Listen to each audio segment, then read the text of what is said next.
महापुराण भागवत निर्मल, महापुराण भागवत निर्मल, सुखमुख विगलित निगम कल्प फल,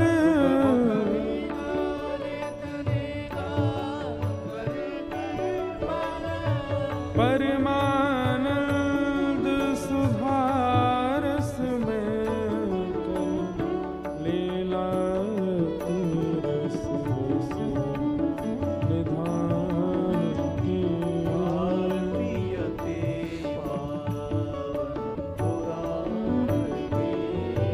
विषय विलास विमोह विनाशिनी, विषय विलास विमोह विनाशिनी, विमल वैराग विवेक विकासिनी,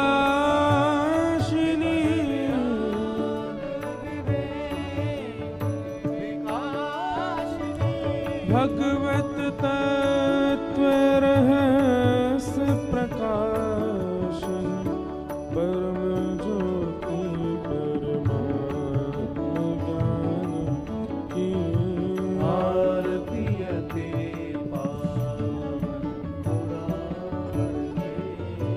परमहंस मुनि मनोल्लासिनी, परमहंस मुनि मन उल्लासिनी, रसिक हृदय रस रास विलासिनी,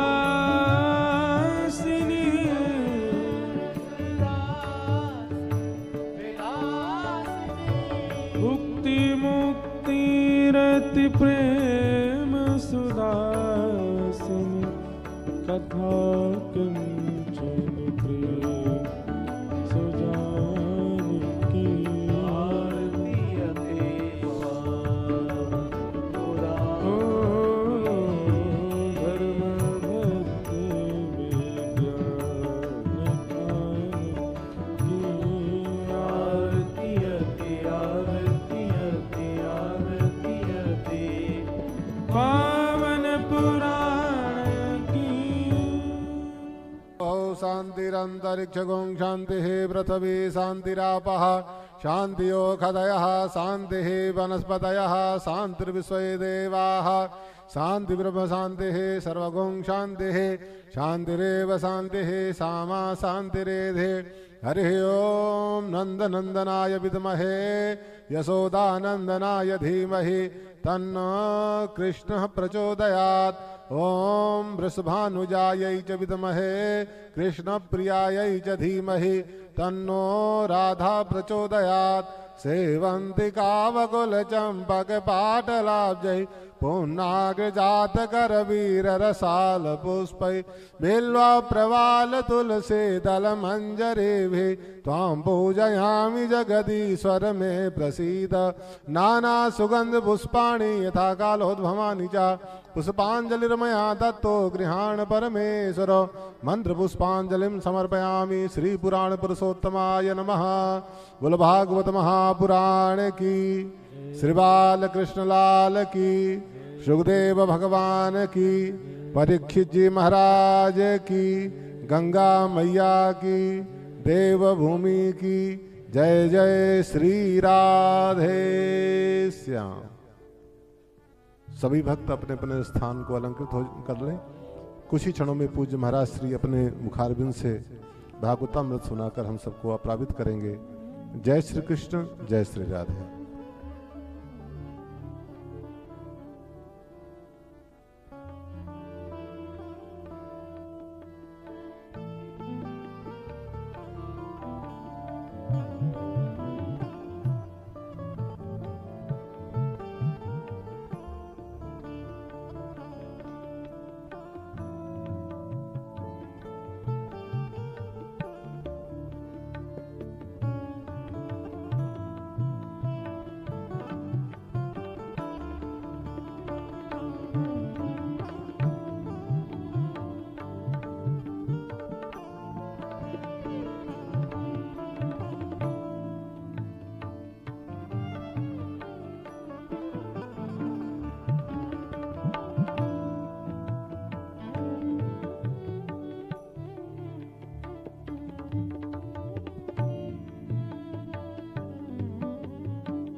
हरिः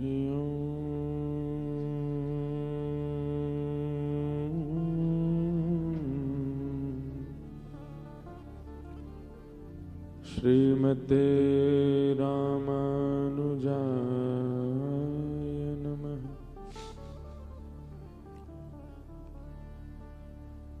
ध्येयं सदा परिभवग्नमविष्टदोहम् तीर्थास्पदं शिवविरञ्चनुतं शरण्यम्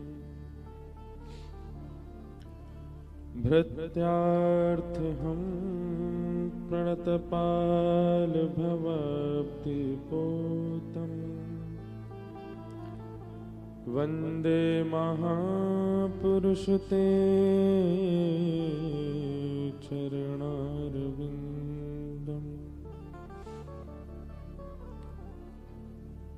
अस्ति स्वस्तरुणिकराग्रविगलत् कल्पप्रसूनप्लुतम् वस्तु प्रस्तुतवेणुनादलहरी निर्वाणने व्याकुलम्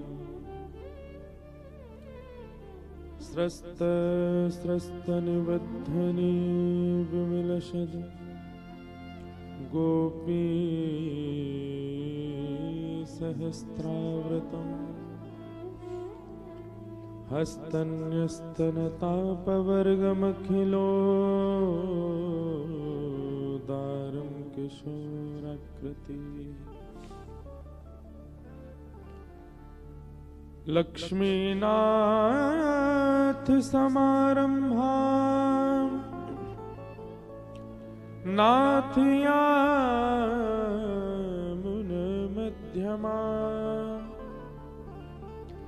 अस्मदाचार्यपर्यन्ता वन्दे गुरुपरम्परा।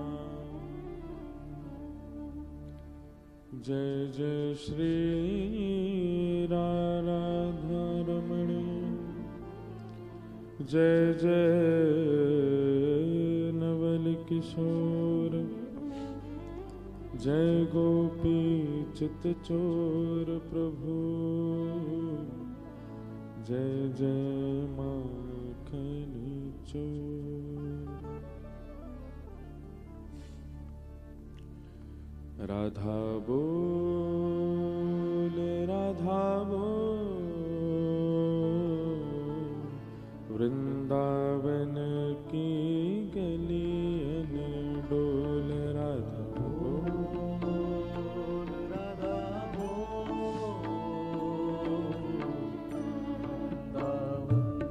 सब गाओ।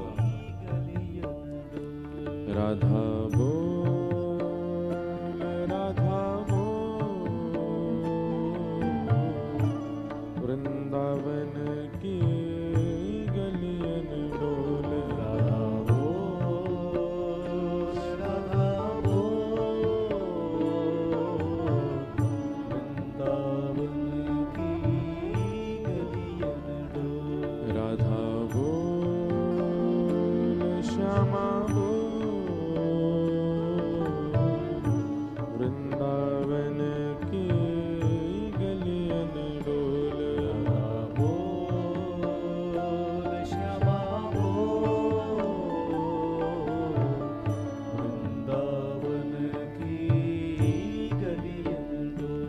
राधा बोल श्री राधा बोल, राधा बोल श्री राधा बोल, हे राधा बोल श्यामा बोल, श्री राधा बोल श्यामा बोल, वृंदावन की गलियन डोल।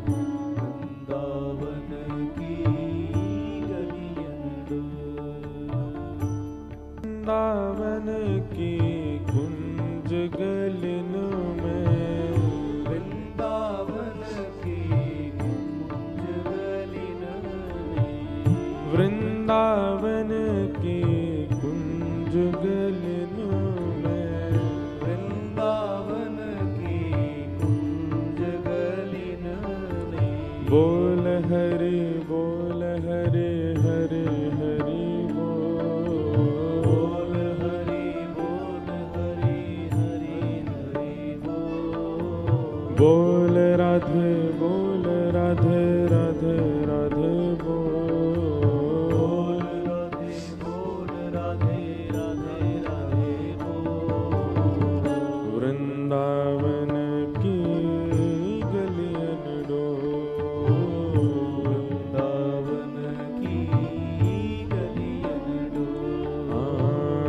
वृंदावन की गलियन डोल, वृंदावन की गलियन डोल। राधा वो श्री राधा वो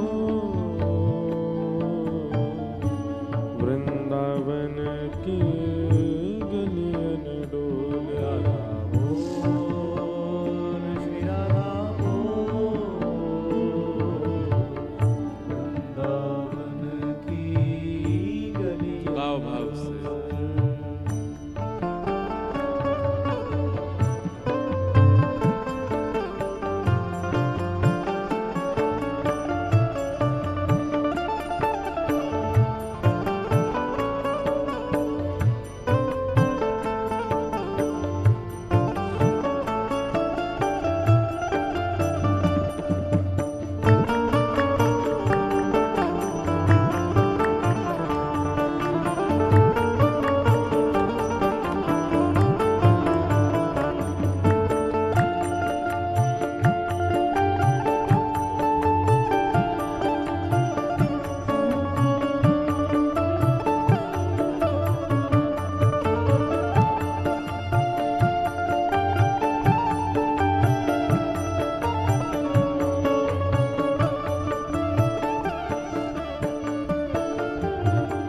श्याम के संग में सखा अति शोभित, श्याम के संग में सखा अति शोभित।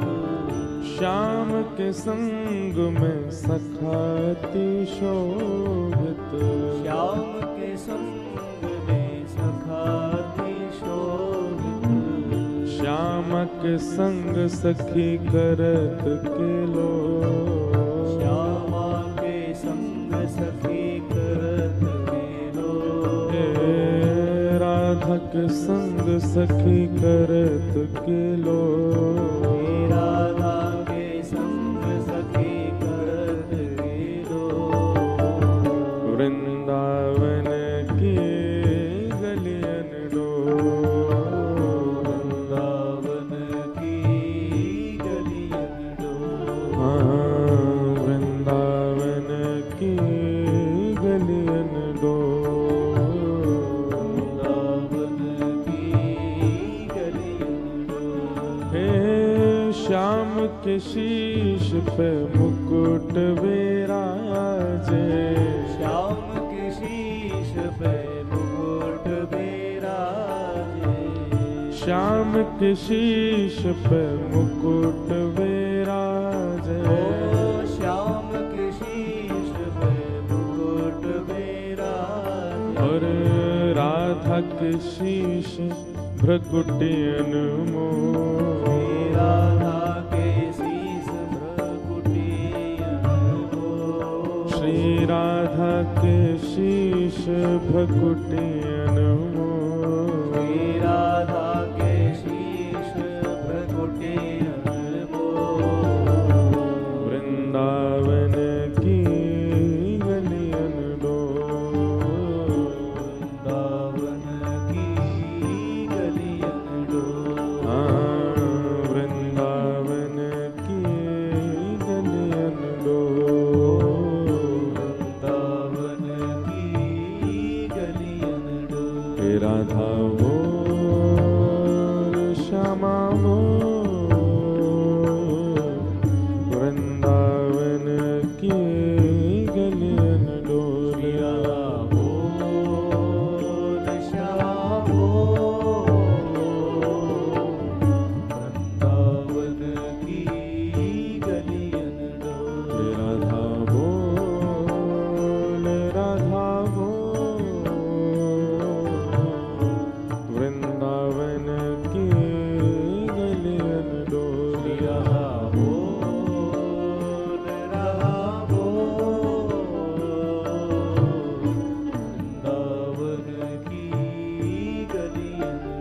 हे राधा बोल, राधा बोल, हे राधा बोल, हे राधा बोल, हे श्यामा बोल, राधा बोल, श्यामा बोल, राधा बोल, ओ वृंदावन की गलियन डोल, वृंदावन की गलियन डोल, वृंदावन की गलियन डोल, वृंदावन की गलियन डोल, ओ वृंदावन की गलियन डोल,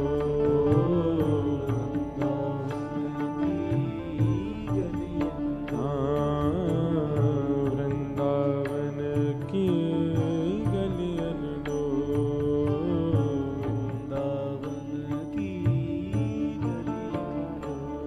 हे बोल राधे बोल, राधे राधे राधे बोल, राधे बोल, राधे राधे राधे बोल, हाँ बोल राधे बोल, राधे राधे राधे बोल, राधे बोल, राधे राधे राधे बोल, हे बोल राधे बोल, राधे राधे राधे बोल, राधे बोल, राधे राधे राधे बोल, हे राधे बोल, राधे बोल, हरि बोल, हरि बोल, हरि बोल, हरि बोल, हरि बोल, हरि बोल, हे राधे बोल,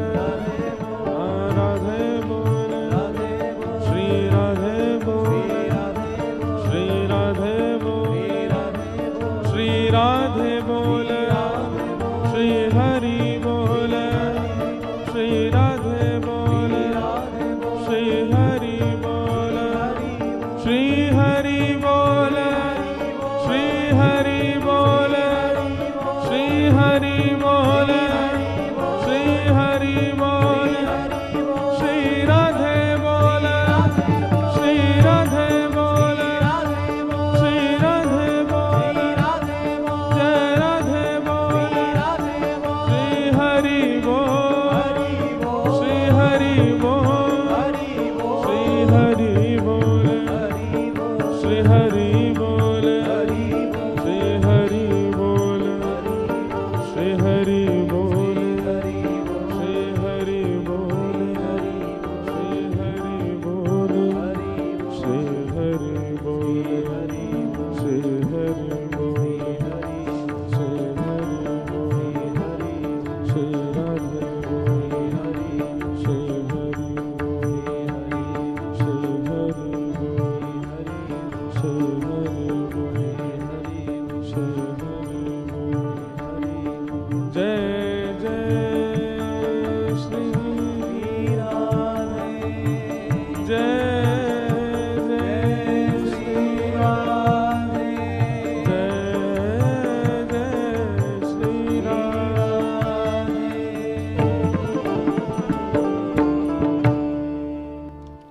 बोलो वृंदावन बिहारी लाल की, श्री राधा रमण लाल की, श्री राधा वल्लभ लाल की, भागवत महापुराण की, सब संतन की, सब भक्तन की, सब विप्रन की, 84 कोस ब्रजमंडल धाम की।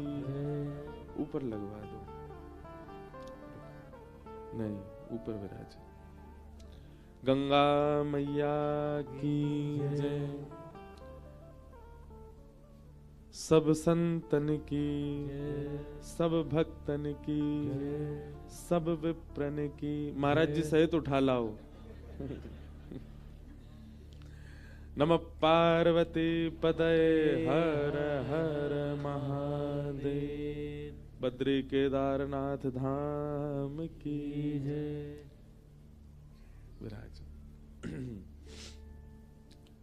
84 कोस ब्रजमंडल धाम की गिरिराज धरण की गोवर्धन नाथ की रज रानी की रस रानी की महारानी की लाला के बाबा की बाबा के लाला की लाला बाबा दोनों की परमानंद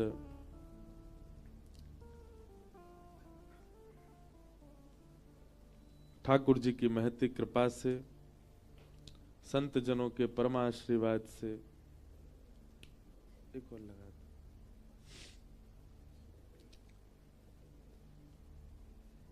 श्री गंगा मैया के तट पर आनंद वन ऋषिकेश में हम आप सब लोग गोयल परिवार के सत्संकल्प से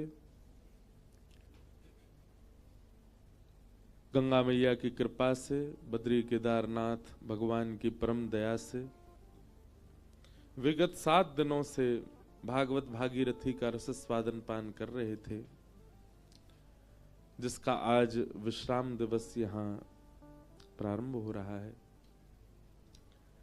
हमारे अत्यंत सौभाग्य हैं कि आज कथा के विश्राम सत्र में गंगा मैया की परम कृपा हुई।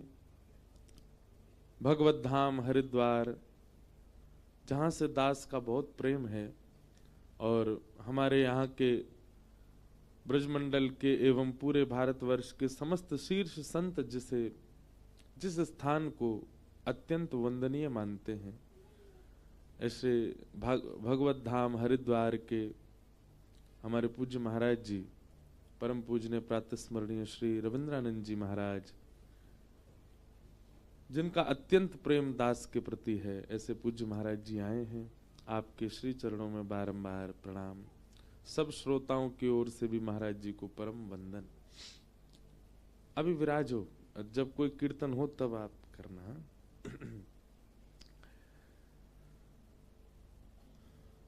अभी विगत कुछ दिनों पहले हापुड़ में, उत्तर प्रदेश में, यहाँ से थोड़ी दूर पर ही है हापुड़, वहाँ कथा का क्रम महाराज जी के सानिध्य में चल रहा था।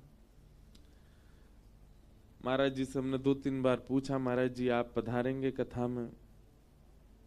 लेकिन प्रेमी का स्वरूप स्वभाव यही होता है कि वो आकस्मिक अपना क्रम बना करके अपने दूसरे प्रेमी को प्रसन्न करता है। महाराज जी मना कर रहे थे कि हम व्यस्त हैं, नहीं आ पाएंगे, और अचानक आज प्रकट होकर के आपने अपने प्रेम को महाराज जी पुष्ट किया इस गंगा के तट पर। आपको बारंबार प्रणाम।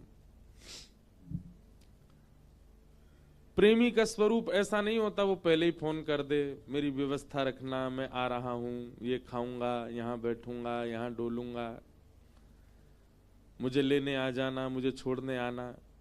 प्रेमी का स्वरूप कैसा होता है? वो मना ही करता रहेगा, नहीं आ रहा, नहीं आ रहा, नहीं आ रहा, और अचानक आ जाएगा। ये प्रेम का स्वरूप है। ठाकुर जी भी ऐसे ही हैं, हमें यही साझा देते रहेंगे कि हम नहीं आ रहे, नहीं आ रहे, नहीं आ रहे, और एक दिन ऐसा ही कृपा होती है, अचानक ठाकुर जी प्रकट हो जाते। हमें ऐसा आभास कराते रहते हैं कि हम उनके योग्य नहीं हैं, पर हमारे भाव से प्रसन्न होकर के ठाकुर जी कभी ना कभी अनुग्रह करते हैं, क्योंकि वे प्रेमी हैं। प्रेमी का ये स्वरूप स्वभाव है, वो अपनी व्यवस्थाओं की ज्यादा कामना नहीं करता। वो तो किसी भी रूप में बस प्रेमी के सन्मुख पहुंचना चाहता है। महाराज जी से हमारा बहुत स्नेह है। आज कृपा करके महाराज जी पधारे, आपको बारंबार वंदन। पूज्य बड़े महाराज जी, भगवत धाम वाले, परम पूजनीय प्रातः स्मरणीय प्रातः वंद्य स्वामी श्री विवेकानंद जी महाराज, जिनके कृपा छत्र छाया में भगवत धाम का संपूर्ण भार आप निर्वहन कर रहे हैं, ऐसे दोनों युगल महाराज जी को हम प्रणाम करते हैं।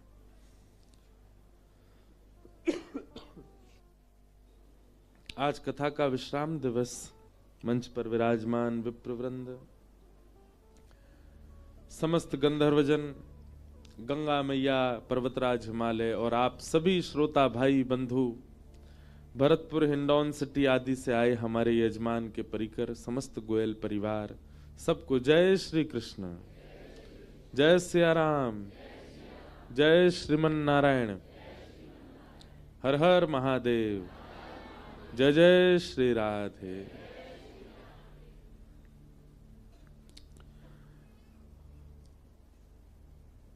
गंगा की धारा के मध्य ऋषिकेश की एक कथा अब विश्राम आज हो रही है। खूब आनंद, खूब उत्साह के साथ में क्रम हुआ।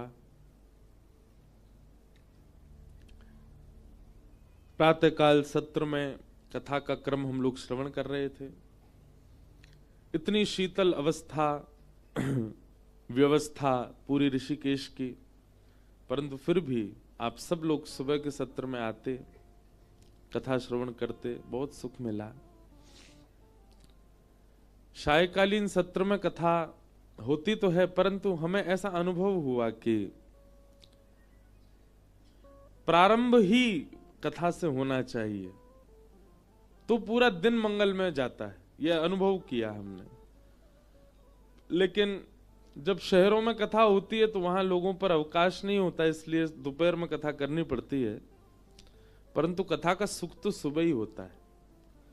फिर पूरे दिन वह चिंतन बना रहता है, आज क्या भाव था, क्या विचार था, क्या संकीर्तन था, क्या कीर्तन था। संपूर्ण जीवन मंगल में हो जाता है, पूरा दिन मंगल में हो जाता है, रात्रि तक मंगल में होती है। तो प्रयास करेंगे कि जब भी तीर्थों में कथा हो तो प्रारंभिक सुबह के सत्र में ही हो। दो लाभ हैं, पूरा दिन वातावरण मस्तिष्क का बहुत सकारात्मक रहता है, और दूसरी बात तीर्थ का दर्शन भी हो जाता है। अब सायकालीन सत्र में कथा होती है तो सुबह दर्शन करने में फिर भागो दौड़ो, नाश्ता कर रहे हैं, कोई भोजन कर रहे हैं, वहां नहीं जा पाए, अब कथा का समय हो गया, कथा विश्राम होती रात हो जाती है। तो तीर्थों में ऐसा विचार करेंगे जब भी कथा हो सुबह हो, ताकि तीर्थ दर्शन भी हो और पूरा दिन मंगल में जाए। ऋषिकेश की एक कथा आज विश्राम हो रही है। कुछ प्रश्न कल आए थे, किन्हीं का प्रश्न है, 5 प्रश्न है और 5 ही प्रश्न बड़े खतरनाक हैं। आपने बोला था कि मृत्यु के बाद आत्मा को यातना देह में ट्रांसफर कर दिया जाता है। इस कथा में तो नहीं बोला, कहीं और बोला था। फिर उसको उसके बुरे कर्मों की सजा देते हैं दंडपाणी भगवान। ये नासिक में जब 1 महीने की कथा हुई थी वहां हमने कहा था। कथा तो भैया हम सत्य बताएं, 7 दिन में तो पूर्णता करना असंभव है। हम तो प्रतीक्षा कर रहे हैं फिर से कब हमारी 1 महीना की कथा हो, 1 महीने का सत्र हो, इतना आनंद आता है।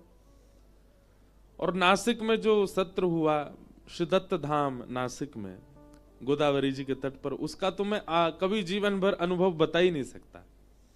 अद्भुत था। वहां महाराज जी ने अनुष्ठान में भी हमको बैठा रखा था, तो नियम था हमारा, सुबह ब्रह्म मुहूर्त में गोदावरी जी का स्नान, फिर सूर्य उदय से सूर्यास्त तक मौन, सूर्य उदय से सूर्यास्त तक मौन रहना, और 30 दिन तक जितने दिन कथा चले किसी का स्पर्श नहीं करना। ये अस्पर्श और कथा के पहले और कथा के बाद का जो मौन है, ये महाराज जी ने ही हमको आज्ञा दी, दत्त धाम वाले महाराज जी ने। तब से हम मना करते हैं कि आप हमें प्रणाम छू के नहीं करो, दूर से ही कर लो। कम से कम कथा में हम अपरस में रहें, बाकी समय तो ऊधम ही मचाते हैं हम। और कथा के प्रारंभ में और कथा के विश्राम में मौन रहते हैं, 1 घंटा 1.5 घंटा। तो उस कथा का अनुभव हमें वैसे बोलना तो नहीं चाहिए मंच से, क्योंकि रस बांटवे से रस घटता है, पर आप सबका दृढ़ विश्वास हो अनुष्ठानों के प्रति, नियमों के प्रति, इसलिए कह रहे हैं। हमारे पूज्य नाना जी 2015 में जब पहली बार हमने कथा की, बस वही श्रवण की उन्होंने, उसके बाद उनका भगवत धाम गमन हो गया, जबकि उन्हीं की कृपा से हम बैठे व्यास मंच पे। हमने अपने नाना जी का अनुभव किया उन 1 महीने में कि नाना जी वहीं विराज रहे हैं क्या, ऐसा उनका दर्शन हुआ। पूज्य पिताजी महाराज के गुरुदेव श्री रामानुज प्रपन्नाचार्य गुरु जी, जिनका मुझे स्मरण नहीं, 6 महीने की अवस्था थी मेरी जब उनका भगवत धाम गमन हुआ, गुरुदेव का अनुभव हुआ वहां पर। जब प्रातः काल स्नान के बाद हम गायत्री जप में बैठते थे, पूरे कक्ष में अंधेरा, केवल एक दिया गायत्री मैया के सामने जला के गीले वस्त्रों में और पाटे पर बैठ करके जब जप करते थे, उस समय अनुभव होता था कई देव ब्रह्मनिष्ठ वैष्णवों का। उस समय रोंगटे खड़े होते थे, तो ऐसा लगता था कुछ हुआ, और जब थोड़ा तन हिला के देखते तो अंतरंग आत्मा में, अंतरंग भाव में वैष्णव दर्शन होते। नाना जी का हुआ, गुरुदेव का हुआ। गुरुदेव का तो मैं स्मरण भी नहीं, वो बोलते कैसे थे, चलते कैसे थे, हिलते डुलते कैसे थे, 6 महीने का था मैं, बस उनका चलते फिरते दर्शन हुआ। ये अनुष्ठान का बल, ब्रह्मचर्य का बल, नाम जप का बल, मौन का बल, स्पर्श का बल, वहां अनुभव हुआ। तो वहां हमने ये प्रसंग सुनाया था, जो ये प्रश्न किया है कि दंडपाणि भगवान उनको दंड देते हैं, तो यहां पर भी तो कष्ट शरीर को दिया जा रहा है। जब आत्मा पृथ्वी पर कष्ट नहीं भोगती तो फिर उसको नरक में कैसे पीड़ा कष्ट हो सकती। अब देखो, इसको थोड़ा सा समझिएगा। जिनका ये प्रश्न है उनका ये कहना है आत्मा को कभी पीड़ा नहीं होती। बहुत सावधानी से सुनिएगा सब लोग। भगवान स्वयं गीता में कहते हैं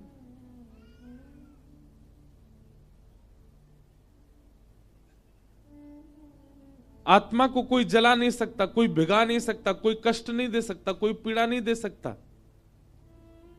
नैनम छिद्रंति शस्त्राणि नैनम दहति पावक।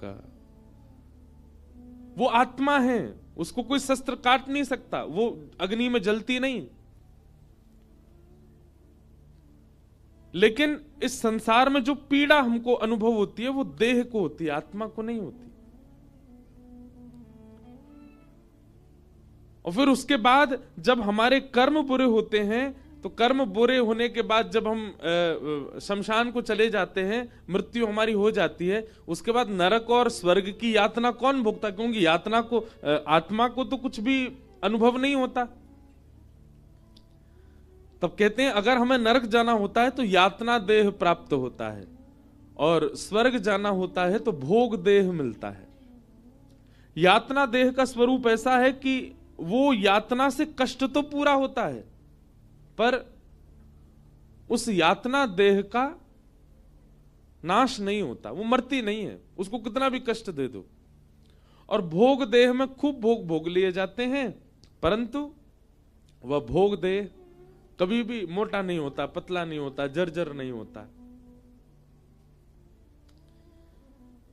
आत्मा को पीड़ा नहीं होती, आत्मा को सुख नहीं मिलता, पर आत्मा को यह अनुभव कराया जाता है कि तुम्हारे द्वारा किए गए कर्मों से देखो ये देह कितनी यातनाएं भोग रहा है।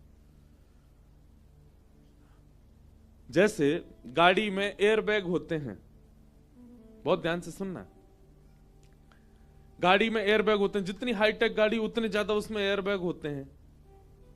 व्यक्ति सीट बेल्ट लगा करके बैठ जाता है, और कभी यद्यपि भगवान ना करे उसका एक्सीडेंट हो तो एयरबैग खुल जाते हैं, गाड़ी बाहर से नष्ट होती है पर वो व्यक्ति बच जाता है। ठीक यही आत्मा के साथ है।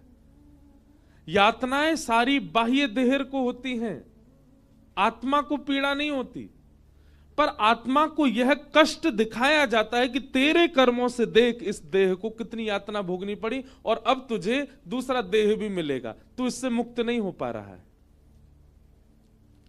उसको बार बार यह, अब गाड़ी ठुक जाएगी, गाड़ी अगर पूरी नष्ट हो जाएगी तो दूसरी लेनी पड़ेगी ना, खर्चा तो भीतर बैठे व्यक्ति का ही हुआ। ठीक वैसे ही आत्मा को पीड़ा नहीं होती, पर आत्मा का खर्चा तो होता है कि क्या उसको फिर दोबारा किसी योनि में जाना पड़ेगा, फिर दोबारा से जन्म लेना पड़ेगा। वो मुक्त होने के लिए मानव देह में आई थी, पर मुक्त नहीं हो पाई। इस देह से सारे बुरे कर्म करके उसने अपना आगे का और जन्म मरण का चक्कर निश्चित कर लिया।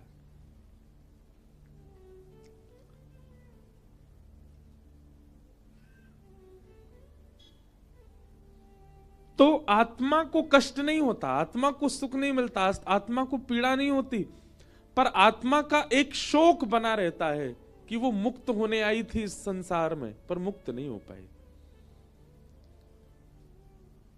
यातना पूरी देह को प्राप्त होती है। फिर रही बात, तो स्वर्ग और नरक जाना आवश्यक क्यों है? आत्मा के साथ एक सूक्ष्म मन भी तो है हमारा। उस मन को उसके किए का दंड भोगने के लिए स्वर्ग भेजा जाता है, नरक भेजा जाता है, आदि आदि क्रियाएं होती। बहुत गंभीर प्रसंग है ये। फिर आपका दूसरा प्रश्न है कि जब सुखदेव जी ने पहले ही महादेव से द्वारा कथा सुन ली थी, तो फिर निर्गुण भगवान की उपासना क्यों कर रहे थे? नियम से नहीं सुनी। महादेव त्रिशूल लेकर के क्यों भागे सुखदेव जी के पीछे? क्योंकि व्यास मंच के पीछे बैठ के सुन रहे थे। भागवत के जो नियम होते हैं, जो भागवत का स्वरूप होता है, उस स्वरूप से सुखदेव जी ने कथा का श्रवण नहीं किया। यदि उस स्वरूप से कथा का श्रवण करते तो उनको निर्गुण उपासना की आवश्यकता नहीं होती। फिर परीक्षित के उद्धार के लिए ठाकुर जी किसी और को बानक बनाते, क्योंकि उन्होंने नियम से कथा का श्रवण नहीं किया। जो नियम होना चाहिए, जो भाव होना चाहिए, उस भाव से वे कथा श्रवण नहीं कर पाए। और दूसरी बात, व्यास ही नाराज हो गए कथा सुना के श्रोता से, उस श्रोता का कल्याण कैसे हो?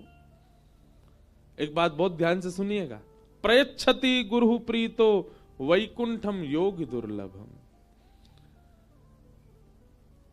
कल्याण में व्यवस्था जितनी सहायक होती है, उससे भी कई गुना ज्यादा सहायक होता है गुरु की प्रसन्नता।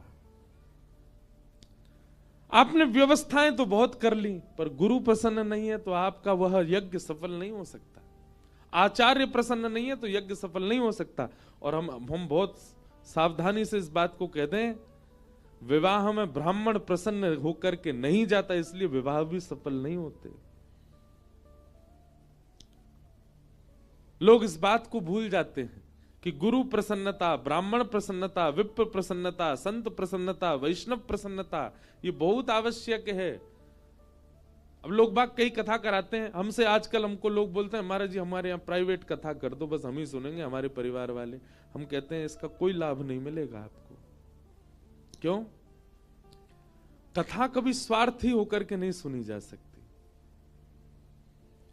समहिता, भागवत जी को समहिता नाम कहा, सम्यक हितम यासा समहिता, सबका हित करे, सबके लिए जो है वो समहिता है। हमको सही बता रहे हैं, कई बड़े बड़े इंडस्ट्री के और कई बड़े बड़े एक्टर्स भी बुलाते, लेकिन हमारे घर में महाराज जी करनी है, हमारे लॉन में करनी, में नहीं करेंगे। जिस नगर में कथा होगी वहां के सब लोग जो भी इच्छुक हैं, अगर प्रचार होने पर उनको अवसर मिलेगा तो सब सुनने आएंगे, और आप सबका स्वागत करोगे तभी कथा होगी, नहीं तो आपको कोई लाभ नहीं मिलेगा। वैष्णव प्रसन्नता, अब वैष्णव बाहर खड़े हैं, अब प्रसन्न, उनको रोक दिया गया, वो कथा चल रही है, आपको उसका लाभ कैसे मिलेगा? फिर एक वैष्णव भी अप्रसन्न नहीं होना चाहिए।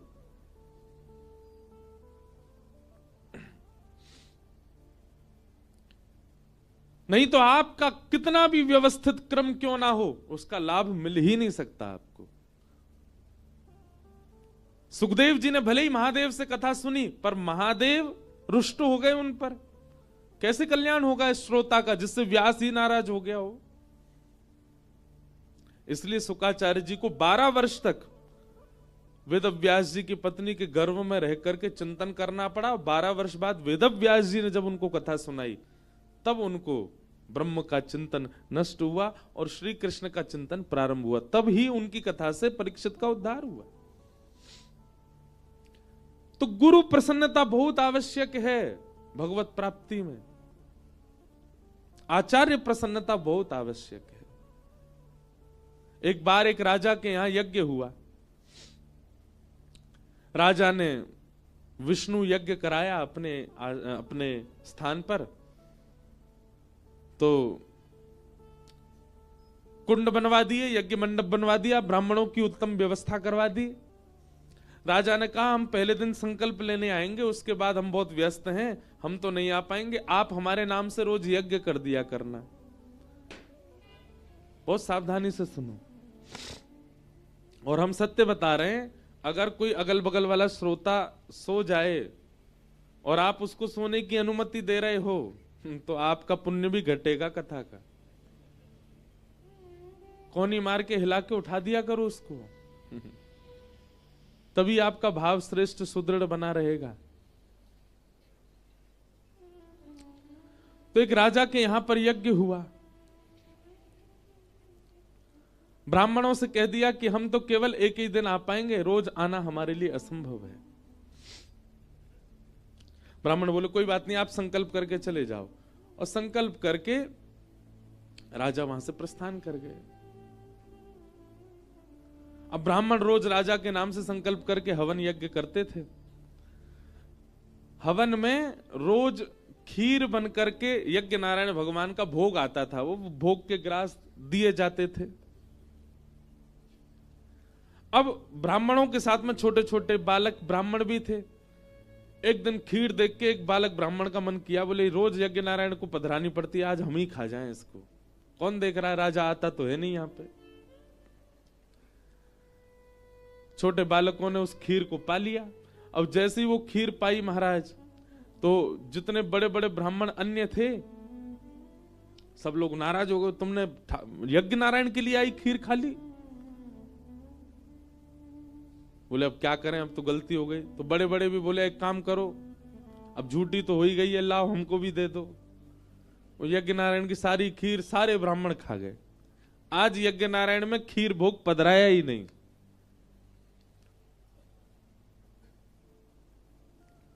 अगले दिन जैसे वे यज्ञ के लिए बैठे, ब्राह्मण थोड़े डर तो रहे थे, यार राजा को पता नहीं चल जाए कि हमने ऐसा किया है, नहीं तो सबके सर धर से अलग हो जाएंगे। परंतु दूसरे दिन ही घोषणा हुई, बोले सावधान हो जाएं सब ब्राह्मण देवता, आज यज्ञ में राजा आ रहे हैं। तो सब ब्राह्मण डर गए, बोले उसको किसी ने बता दिया लगता है कि खीर हमने पा ली है। जय पधार।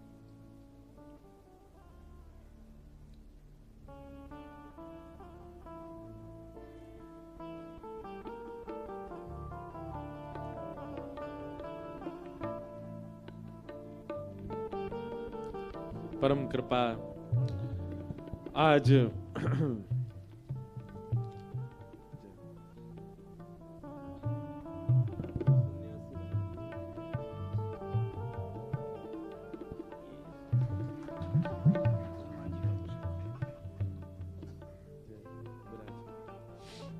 थोड़ा ऐसे करवा,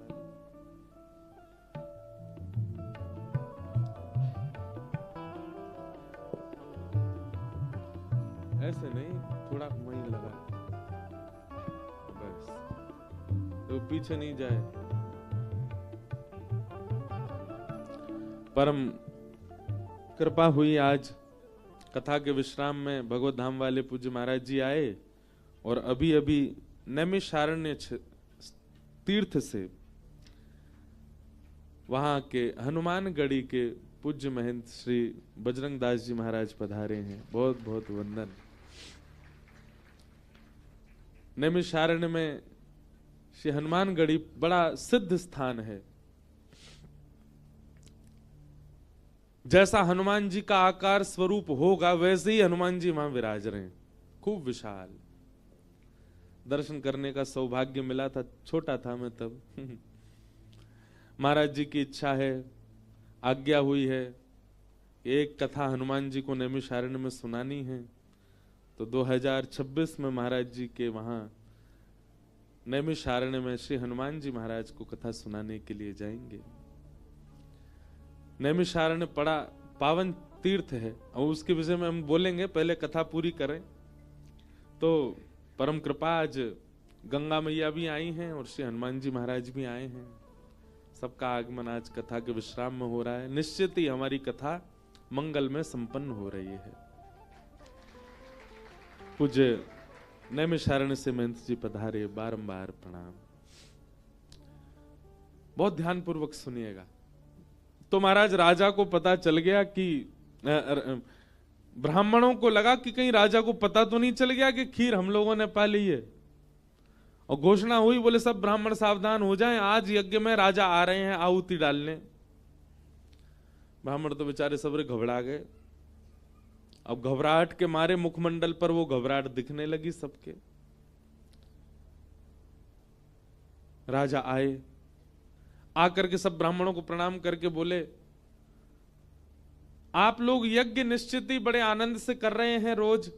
हम व्यस्तता के कारण रोज तो नहीं आ पा रहे हैं, परंतु हम आप सब लोगों से जानना चाहते हैं, कल के यज्ञ में कुछ तो अलग हुआ था। ब्राह्मण बोले, अब मरे हम। अब ये राजा तो ये कुछ देखता नहीं है, ब्राह्मण है कौन है, वो तो सीधा दंड देता है। सब ब्राह्मण बोले, भैया छुपाने में कोई फायदा नहीं है, जितना छुपाएंगे उतना बड़ा दंड मिलेगा, इससे बढ़िया तो सत्य बताओ राजा को। सब ब्राह्मण बोले, देखो राजन, गलती मानवों से हो ही जाती है। राजा बोले, क्या गलती होगी, हमें बताइए ना। बोले, कल रोज यज्ञ नारायण के लिए खीर प्रसादी आती है और उसकी आहुति यज्ञ में डाली जाती है, परंतु हमारे साथ छोटे छोटे विप्र ब्राह्मण भी हैं, बटुक ब्राह्मण हैं, ये सब लोग यज्ञ की विधि सीखने के लिए साथ में आए हैं। कल इन लोगों से थोड़ा अपराध बन गया, वो यज्ञ नारायण के लिए जो प्रसादी खीर आई उसमें से इन लोगों ने थोड़ा ग्रास पा लिया। अब फिर हमको लगा कि जब झूठा हो ही गया, यज्ञ नारायण को पधराना ही नहीं है, सब लोग पालो। हम सब ने कल यज्ञ नारायण की खीर प्रसादी हम लोगों ने ही पाली, कल ये अपराध हमसे बन गया। राजा ने कहा, इसी वक्त यज्ञ विश्राम कर दीजिए, पूर्णाहुति कर दो अभी। ब्राह्मण बोले, ऐसा मत करो। नहीं नहीं, हम बहुत अच्छे से करेंगे, हम एक यज्ञ अपनी तरफ से कर देंगे, आपका कोई खर्चा नहीं होगा, आप नाराज मत हो। बोले, हम बिल्कुल नाराज नहीं है, पर हम कह रहे हैं अभी इसी वक्त यज्ञ विश्राम कर दो। अरे अभी तो राजन 5 दिन का यज्ञ बचा। बोले, नहीं 5 दिन आप रहो यहीं पे, 5 दिन यज्ञ नहीं होगा, 5 दिन केवल आप लोग प्रसाद पाओ, प्रसाद वाला यज्ञ ही करो। सुबह उठ के नाश्ता पाओ, दोपहर में भोजन पाओ, रात्रि में प्रसाद पाके सो जाओ। कोई यज्ञ नहीं, केवल प्रसाद पाने रुकिए हमारे राजमहल में। ब्राह्मण बोले, आप नाराज हो गए हमसे। बोले, बिल्कुल नाराज नहीं है, हम अपनी बात बता रहे हैं। कल रात्रि में मैं और मेरी गृहिणी, हम दोनों जब शयन करने के लिए अपने कक्ष में गए, दोनों के स्वप्न में एक साथ लक्ष्मी नारायण भगवान प्रकट हुए, और सामान्य प्रकट नहीं हुए, नृत्य करते हुए अत्यंत प्रसन्न मुद्रा में प्रकट हुए। तो निश्चित ही हमें लगा कि यज्ञ के आहुति से ठाकुर जी अत्यंत प्रसन्न हैं, इसलिए प्रसन्न मुद्रा में दिख रहे हैं। पर यहां आके पता चला कि यज्ञ की आहुति से नहीं, ब्राह्मणों प्रेम से खीर प्रसाद पा रहे थे, उससे ठाकुर जी प्रसन्न थे। तो हम तो केवल ये समझ गए हैं कि यज्ञ तो श्रेष्ठ है ही, पर यज्ञ से ज्यादा श्रेष्ठ ब्राह्मण की प्रसन्नता है। आज लोग इस बात को नहीं जान पा रहे हैं। इतने विवाह हो रहे हैं, रुक ही नहीं पा रहे, टिक ही नहीं पा रहे, निभा ही नहीं पा रहे, टूट जा रहे हैं। रेशियो बढ़ता ही जा रहा है हर वर्ष। क्यों? क्योंकि विप्र की प्रसन्नता को कोई ध्यान में नहीं रखता, आचार्य की प्रसन्नता को कोई ध्यान में नहीं रखता, गुरु की प्रसन्नता, इसको कोई ध्यान नहीं रखता।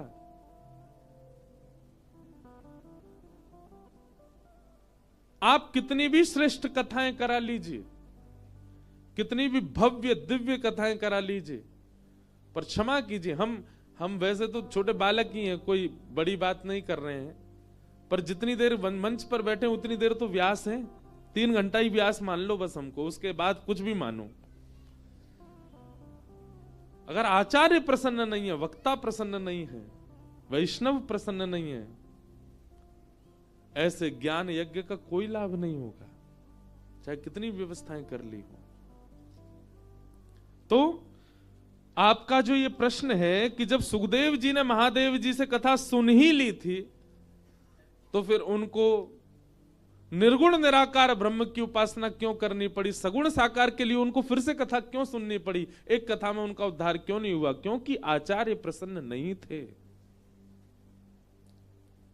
आचार्य की प्रसन्नता बहुत आवश्यक है। फिर आपका तीसरा प्रश्न है कि ठाकुर जी ने पूरे परिवार को श्राप मिला था, तो बज्रनाभ जी और 16,100 रानियों को श्राप से कैसे बच गए? देखो,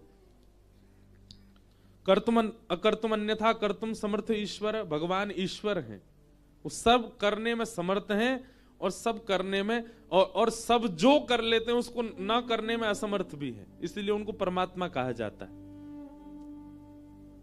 जो कोई नहीं कर सकता वो जो कर दे वो परमात्मा, और जो सब करते हैं वो भी ना करे वो परमात्मा। कर्तुम अकर्तुम अन्यथा कर्तुम समर्थ परमेश्वर है। रही बात आपके प्रश्न की, यदुवंश में कई लोग ऐसे थे जिनको श्राप नहीं लगा, उनमें से एक उद्धव भी था। क्यों? भगवान चाहते नहीं थे कि उद्धव को श्राप लगे। दूसरी बात आती है वज्रनाभ की। वज्रनाभ को श्राप क्यों नहीं लगा? यहां भी ठाकुर जी की इच्छा थी, भगवान चाहते थे कि मेरे वंश में कोई तो बचे जो आगे चलकर मेरी भक्ति और मेरे स्थान का प्रकाश करे। वृंदावन का पुनः उदय करवाना चाहते थे ठाकुर जी। वृंदावन फिर से प्रकाशित हो, विकसित हो और कलयुग में लोगों के लिए सुलभ हो, उसके लिए वंश का एक व्यक्ति बचे, और उसके लिए ठाकुर जी ने वज्रनाभ को चुना, इसलिए वज्रनाभ को श्राप नहीं लगा। रही बात 16,100 माताएं, एक बात ध्यान से सुनिएगा, अब तो श्राप लगते नहीं होंगे, पर जब श्राप दिया जाता था ना तो गोत्र बोल करके और इस प्रकार से श्रापित किया जाता था। माताएं जो होती हैं वो सदा श्राप से और इन सब भावों से, अगर उनके पारिवारिक, उनके पति या उनके घर के पुरुषों को श्राप लगाए तो माताएं उससे सुरक्षित ही रहती थी, माताओं को उसमें सहभागिता नहीं होती थी। उसके पीछे कई कारण हैं। एक कारण तो माताओं के 2 गोत्र हो जाते हैं। एक गोत्र तो उनके पिता के यहां का है जहां उनका जन्म हुआ, और एक गोत्र विवाह के बाद पति का होता है। परंतु फिर भी वह दूसरा गोत्र जो है, जो पिता के यहां का है, वो चलता ही है अंतिम समय तक। जब माताओं के बच्चों का भी ब्याह होता है तो भी पूछा जाता है आपकी माता जी का क्या गोत्र है? बोले माता जी का ये गोत्र है, उनके पिता की तरफ से। श्राप गोत्र के रूप में लगते हैं। भगवान की अष्ट पटरानियां जो थी उनको भी श्राप नहीं लगा। 16,108 टोटल पटरानियां हैं, यहां 16,100 की बात, पर उन 8 को भी नहीं लगा। उनको भी ठाकुर जी ने अर्जुन से कहा था कि लेके जाओ इनको श्री जी की शरण में, और जब अर्जुन लेके जा रहे तो बीच रास्ते में ठाकुर जी ने रूप बदल करके उनका हरण कर लिया था। तो माताओं का 2 गोत्रीय होता है, एक तो पिता का गोत्र चलता है, दूसरा फिर पति का गोत्र होता है। और जब इस प्रकार प्राचीन काल में श्राप लगते थे किसी व्यक्ति को, किसी पुरुष को, किसी मानव को, तो उसका एक पक्षीय सुरक्षित रखा जाता था ताकि शाप के काल में उसकी कोई देखभाल करने वाला भी हो, एक दया भाव भी रखा जाता था। पूरे यदुवंश को शाप लगा, माताएं उससे मुक्त रहीं। क्यों? संपूर्ण यदुवंश को शाप लगा है, माताएं मुक्त रहेंगी तो कम से कम शाप काल में उनकी सहायता कर सकेंगी। 16,108 रानियों को ही श्राप नहीं लगा। अष्टपट रानियों का ठाकुर जी ने हरण किया और वज्रनाभ के द्वारा 16,100 रानियों को वृंदावन भेजा गया ताकि वृंदावन का प्रकाश हो। फिर आपका चौथा प्रश्न है, पांडव स्वर्ग क्यों गए, वैकुंठ क्यों नहीं गए? ऐसा नहीं है। पांडव पहले स्वर्ग भी गए हैं और अपने कर्मानुसार उनको नरक का दर्शन भी करना पड़ा। एक क्षण के लिए युधिष्ठिर को भी नरक देखना पड़ा था।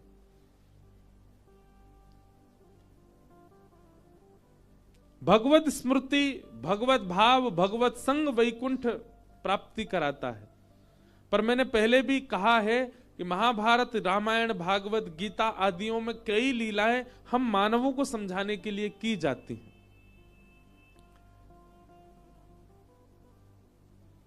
पुण्य यदि आपके जीवन में रह जाएंगे तो आपको स्वर्ग जाना पड़ेगा। पाप यदि आपके जीवन में रह जाएंगे मृत्यु काल में तो आपको नरक का भी दर्शन करना पड़ेगा। ये दोनों शून्य होने अति आवश्यक हैं। इन दोनों का शून्य होना बहुत जरूरी है। यदि पुण्य रह गए तो स्वर्ग दर्शन करना पड़ेगा और पाप रह गए तो नरक दर्शन करना पड़ेगा। और दोनों का शून्य कैसे होगा? परोपकार करने से, असहायों की सहायता करने से पाप शून्य होते हैं और उपस्थित भोग भोगने से पुण्य शून्य होते हैं।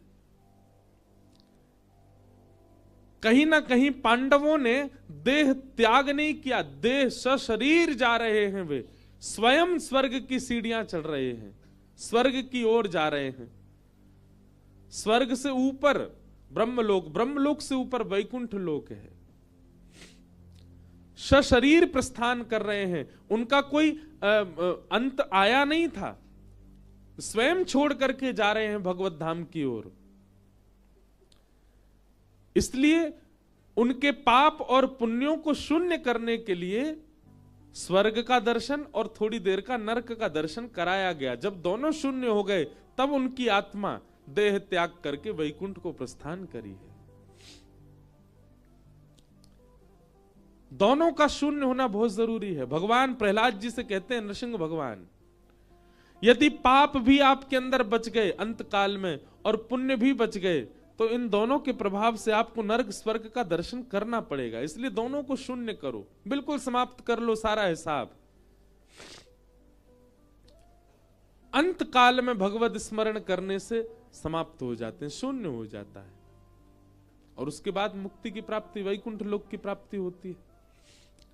पर पांडव अपना स्वाभाविक देह त्याग करके नहीं गए, वे देह सहित ही भगवत धाम जा रहे हैं। इसका मतलब पाप और पुण्य दोनों उनके अंदर अभी बचे हैं।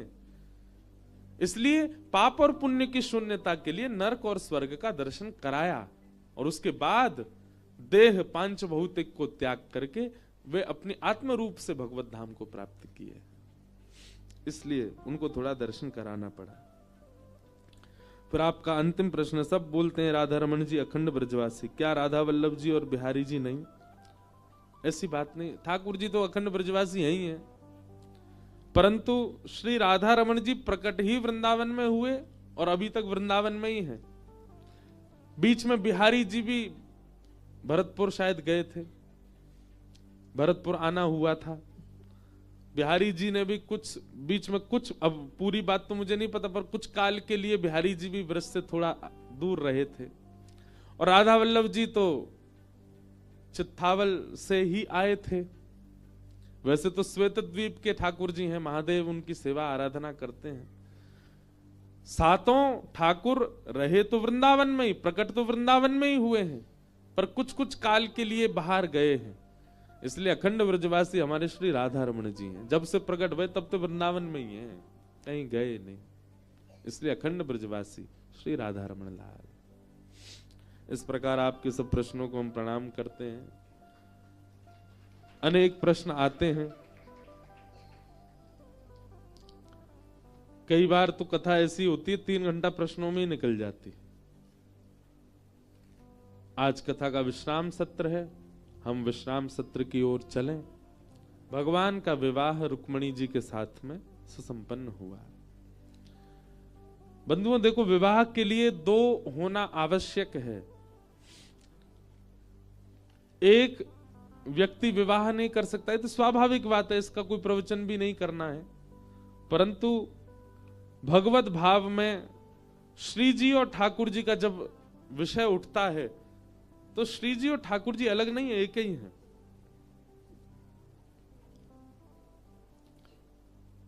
एक प्राण दो देही, प्राण दोनों के एक ही हैं, देह दो विलग हैं। लेकिन रुक्मणी जी के तो प्राण भी अलग हैं, इसलिए विवाह विलग से होता है, एक से ही नहीं होता। हाँ, वृंदावन भाव में प्रवेश करोगे तो वहां के भाव में तो श्री जी और ठाकुर जी ही हैं, परंतु जब सामाजिक भाव में, व्यवहारिक भाव में और सार्वभौम भाव में आप कथा में प्रवेश करोगे तो ठाकुर जी का विवाह रुक्मणी जी से हुआ, विलग से हुआ, अपने से अलग से हुआ। रुक्मणी लक्ष्मी है, ठाकुर जी नारायण है। भगवान का विवाह लक्ष्मी के साथ में होता है। रुक्मणी जी के साथ में ठाकुर जी का प्रथम विवाह। दूसरा विवाह ठाकुर जी का हुआ जामवंत की पुत्री जामवती के साथ।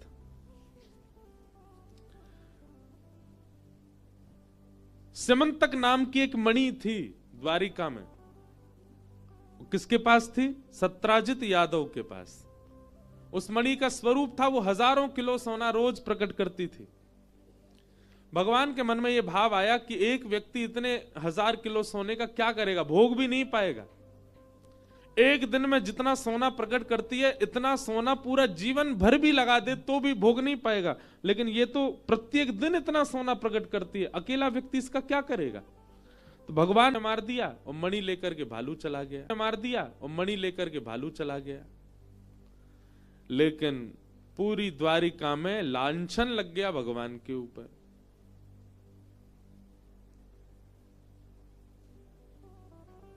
सब द्वारिका के लोग बोले, द्वारिकाधीश कृष्ण मणि मांगने के लिए गए थे प्रसन्न के पास और प्रसन्न ने देने से मना किया, तो द्वारिकाधीश ने ही सत्राजित के भाई प्रसन्न को बंदी बना के मणि अपने पास ही रख ली होगी। ऐसा कभी कभी होता है ना कि आप कुछ गलत नहीं कर रहे थे, आपने केवल उस बात की चर्चा की, करके कोई और चला गया, तो लोगों को ये शंका हो जाती है, वो बात भी यही कर रहा था, किया भी इसी नहीं होगा। ऐसा कभी कभी जीवन में घट जाती है घटना।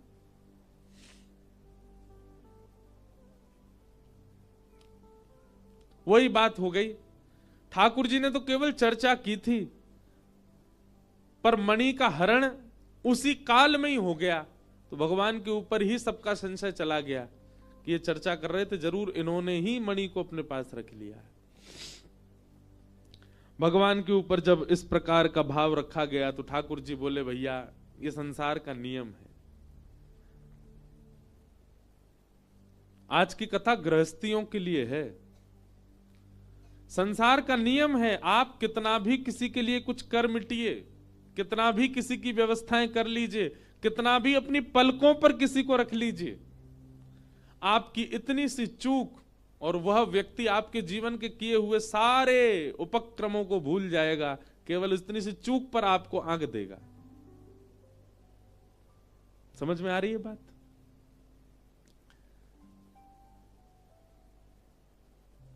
किसी के लिए कुछ भी कर लो आप, पर आपसे जरा सी चूक हुई, वो व्यक्ति तुरंत आपको उस चूक का ही मुखिया मान लेगा। आपने जीवन भर उसके लिए क्या किया उसको सब भूल जाते हैं। पर ठाकुर जी के यहां विपरीत है। ठाकुर जी के यहां विपरीत क्यों है? ठाकुर जी का स्वभाव क्या है? जीवन भर आपने गलत क्या किया इसको ठाकुर जी नजरअंदाज कर देते हैं, पर पूरे जीवन में एक बार आपने क्या अच्छा किया ठाकुर जी याद रखते हैं। सोचो, विचार करो, आप अपने पूरे जीवन में गंगा स्नान कितनी बार किए? व्यक्ति जो बाहर दूर दराज देशों में रहते हैं या दूर शहरों में रहते हैं, वो गंगा जी स्नान करने, बहुत कम ऐसे लोग होंगे जो हर वर्ष आते हो। साल में एक बार, 2 साल में, 4 साल में, 10 साल में, अगर पूरे जीवन का आकलन लगा दे तो व्यक्ति ज्यादा से ज्यादा 50 बार गंगा जी आया होगा, पर 50 बार का उसको फल मिलता है। और संसार उतना ही उल्टा है। आपने 50 बार अच्छा क्या किया इसको कोई याद नहीं रखेगा, पर एक बार गलती क्या करी थी वो जीवन भर याद रखेंगे सब लोग। व्यक्ति की मृत्यु हो जाती है, शव यात्रा जा रही है, राम नाम सत्य है, सब लोग प्रशंसा करते हैं, अरे बहुत भला आदमी था, बहुत बढ़िया था, बहुत अच्छा था,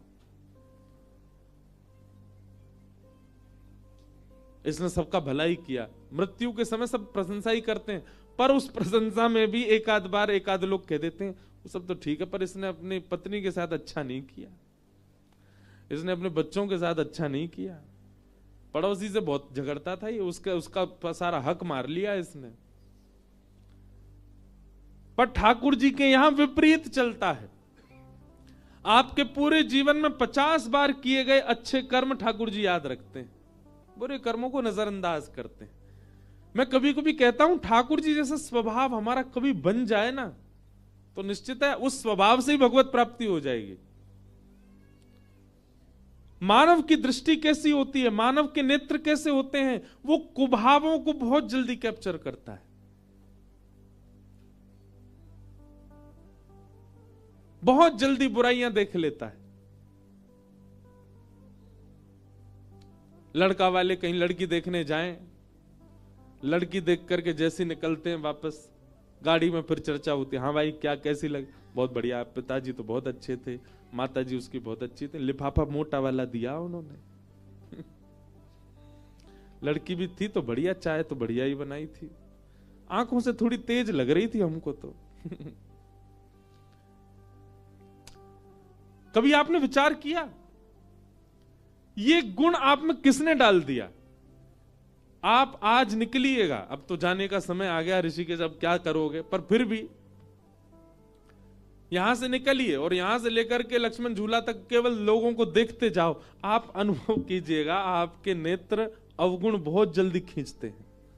सामने आए हुए व्यक्ति के अवगुण इतनी जल्दी कैप्चर होते हैं, जिसको जानते नहीं, जिसकी पहचान नहीं, जिसका नाम नहीं पता, जिसका गोत्र नहीं पता, वो व्यक्ति सामने से आ रहा है, आप उसके एक क्षण के दर्शन में, एक क्षण की दृष्टि में अपने आप से पूछिए आपने क्या देखा, अवगुण ही निकल के आएगा।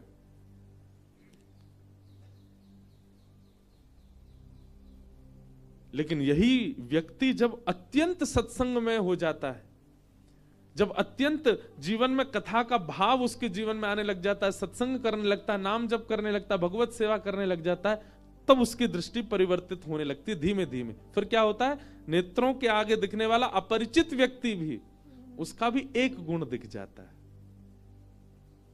वो गुण अनुभव में आने लगता है। महाराज जी कथा तो बहुत बढ़िया करते हैं, बार बार बालों पे हाथ बहुत फेरते हैं, अवगुण यहां भी दिख जाता है लोगों को।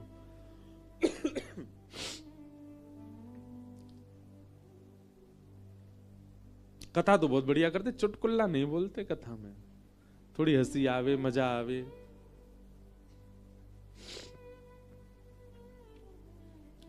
जो सब में अवगुण देखे और खुद में गुण का दर्शन करे वही राक्षस, और जो सब में गुण का दर्शन करके खुद में अवगुण का दर्शन करे वही देवता, वही संत। अनुभव कीजिए। अरे मैं कह रहा हूं लक्ष्मण झूला तक मत जाओ, यहीं अपने बगल वाले कोई देख लो, उसमें भी अवगुण ही दिखेगा आपको। अवगुण बहुत जल्दी दिख जाता है। हमारे नेत्र कितने परिपक्व हैं कमी देखने में, पर जब सत्संग जीवन में आता है ना तो यही नेत्र परिपक्व हो जाते हैं गुण देखने में। मीराबाई कैसी हो गई थी, वो जिसको देखती थी उसके प्रति उनका भाव यही जाता था कि इसमें गुण क्या है। कोई सांवला व्यक्ति, उसको सब कहते हैं अरे रामदेव कालिया आगो, सांवले व्यक्ति को देख करके सब कह रहे कालिया आ गया, ओहो या को देखो कैसा लग रहा है, बिल्कुल अमावस्या आ गई चलती फिरती। पर मीराबाई जब ऐसे से मिलती थी या उसके कोई ऐसी दिक्कत है, वो बेचारा सीधा सीधा चल नहीं पा रहा, सब तो उसको देख करके देखो अपंग जा रहा है, पर मीराबाई देख के कहती ठाकुर जी ने तुम पे कितनी बड़ी कृपा करी। क्यों? वे स्वयं त्रिभंगी हैं, तुमको एक भंगी तो एक अंग तो तुम्हारा भंग कर दिया ना, अपने त्रिभंग में से एक अंग भंग तुमको दे दिया। किसी ऊधमी बालक को देख के सब कहते ओ देखो ऊधमी डोल रहा है, पर मीराबाई कहती कितनी कृपा, ठाकुर जी ने अपने ऊधम का ही गुण दे दिया इसको। किसी की सुंदरता देख करके व्यक्ति के चित्त में काम भाव प्रकट होता है, ये कितना सुंदर है, इससे हमारा ब्याह हो जाए, इसके नेत्र कैसे, इसकी मुस्कान कैसी, इसका पर मीराबाई उसको देख करके भी कहती हैं ये इतना सुंदर है, इसको बनाने वाले श्याम सुंदर कितने सुंदर होंगे ना। उनकी दृष्टि ऐसी परिवर्तित हो गई, वो किसी में दोष नहीं देखती हैं। यही बात हमारे श्री हरिराम व्यास जी की है, वृंदावन के भावों को जिन्होंने प्रकट किया। वो जिस व्यक्ति से मिलते थे उस व्यक्ति के गुण स्वभाव से उसको ठाकुर जी से जोड़ते थे। कोई अत्यंत प्रचंड बलवान दिखाई देता, दूर से चलता हुआ आ रहा है, हरिराम व्यास जी कहते ऐसा लग रहा हनुमान जी आ रहे हैं। कोई अत्यंत मोटा व्यक्ति आता, उसके लंबो उधर, पेट निकरा हुआ बाहर, अब सब तो कहते देखो दुनिया पे भार चल रहा है, देखो पृथ्वी पे भार चल रहा है, कितना मोटा। हरिराम व्यास जी कहते ओहो गणपति बप्पा, गणेश जी आ रहे। कोई अत्यंत सुंदरी नारी आती जिसका रूप लावण्य अत्यंत सुंदर था, उसको देख करके श्री हरिराम व्यास जी कहते हमारी किशोरी जी की सुंदरता की एक बिंदु पड़ गई है यहाँ पे, वो तो सिंधु है, वो तो सागर है। सब में गुण का दर्शन होने लग जाना, ये इस बात का प्रतीक है कि आप कथा श्रवण करते हैं।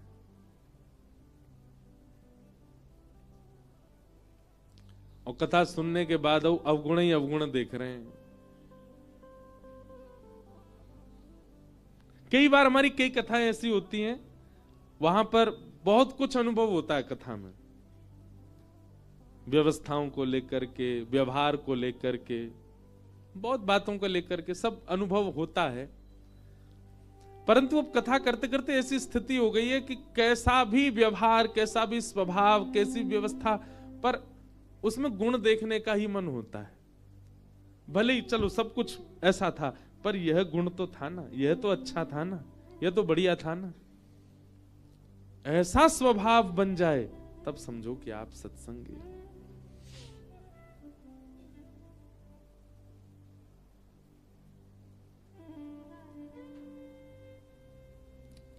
पर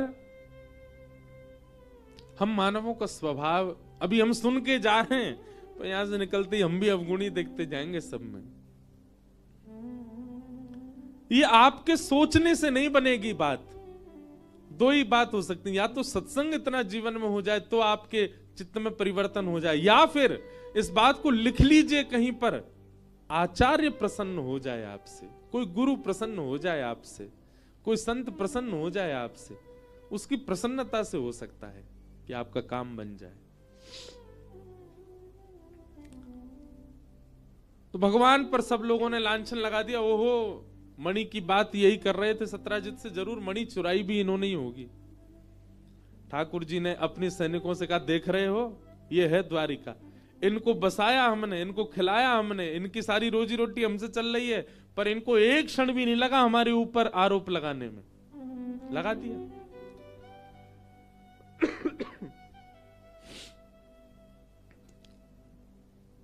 ठाकुर जी बोले कोई बात नहीं, हम देखते हैं क्या करना है। भगवान अपनी सेना लेकर के मणि ढूंढने के लिए गए तो शेर मरा हुआ, प्रसेन मरा हुआ मिला, थोड़ी दूर पर शेर मरा हुआ मिला, लेकिन मणि दोनों के पास नहीं थी। तभी रीछ के पैरों के निशान देख करके भगवान गए, गुफा में प्रवेश किया। मणि मिलते ही भगवान ने जैसी उठाई, भालू ने भगवान पर प्रहार कर दिया। 18 दिन तक भगवान ने युद्ध किया उसके साथ। 18 दिन बाद जब पसीना पसीना हो गया, रीछ चरणों में गिर गया, महाराज मैं सामान्य रीछ नहीं हूं, आपका परम प्रिय जामवंत हूं। भगवान ने हृदय से लगाया, अरे जामवंत जी, आप जामवंत जी सबरी लीलाओं में हैं, ये सतयुग में भी थे। जब भगवान ने बराह बनकर के पृथ्वी को अपनी मुख पर धारण किया तो जामवंत जी ने परिक्रमा लगाई थी भगवान की, पृथ्वी सहित। त्रेता में भगवान राम बन करके आए तो ये उनके सेनापति थे। द्वापर में भगवान कृष्ण बन करके आए हैं और श्री जामवंत जी भगवान के ससुर बने। और कलयुग में भगवान जब कल्कि रूप धारण करेंगे तो कल्कि भगवान के सप्त चिरंजीवी सेना होगी, उनमें से एक श्री जामवंत जी भी होंगे। जामवंत जी चिरंजीवी हैं, चिरंजीव। भगवान को देख करके कहा, भगवान मेरी कुटिया पे कैसे आना हुआ? ठाकुर जी बोले, इस मणि की वजह से आना हुआ। जामवंत जी बोले, ये मणि तो मेरी बेटी का खिलौना है, वो इससे खेलती है। बोले, तुम्हारी बेटी का खिलौना है, पर इस मणि की वजह से हम खिलौना बन गए पूरे द्वारिका में, सब हम पे लांछन लगा रहे हैं, हमको दे दो। जामवंत जी बोले, मणि आपको चाहिए नाथ? बोले हाँ। तभी जामवंत जी के नेत्र बंद हुए और मन में भाव आया, मेरे पास 2 मणियां हैं, मैं दोनों आपको दे दूं तो? भगवान बोले, तुम्हारी इच्छा है, दान करना चाह रहे हो तो कर दो भैया, भगवान है, हम तो सब ले लेते हैं। जामवंत जी ने एक हाथ में तो सिमंतक मणि दी और दूसरे हाथ में अपनी पुत्री का हाथ, जामवती का हाथ दे दिया। ये मेरी दूसरी मणि है, आप स्वीकार करो। और भगवान ने दूसरा विवाह जामवती के साथ में किया। बोले, जामवती रमण भगवान की। ये जामवंत जी की पूर्व से इच्छा थी, भगवान हमारे कभी दामाद बन जाए। एक बड़ी सुंदर कथा में कभी कभी सुनाता हूं कथाओं में, कि प्रभु श्री राम जब लौट करके आए रावण को मार के, तो जनक जी महाराज ने एक पत्र लिखा और पत्र लिख करके राम जी से कहा कि हे जामाता जी, हे दामाद जी, 14 वर्ष बाद आप वन से आए हो, आप में तो जनकपुर के लोगों के प्राण हैं ही, परंतु हमारी लाली जो है जानकी, वो तो हमारी प्राण ही हैं। समस्त जनकपुर वासी आप दोनों युगलों को कुछ दिन के लिए जनकपुर बुला रहे हैं कि आप कुछ दिन आराम करने आओ, 14 वर्ष वन में रह के आए हो। और आप अकेले नहीं आवे, अपने तीनों भैयाओं को, तीनों लालियों को और अपनी समस्त सेना, हनुमान जामवंत सहित सबको लेकर के आप जनकपुर आइए, कुछ दिन आराम करने, हमको कुछ दिन सेवा करने दो, आपकी मेहमान नवाजी करेंगे आपकी, कुछ दिन के भ्रमण के लिए आप लोग जनकपुर आ जाओ।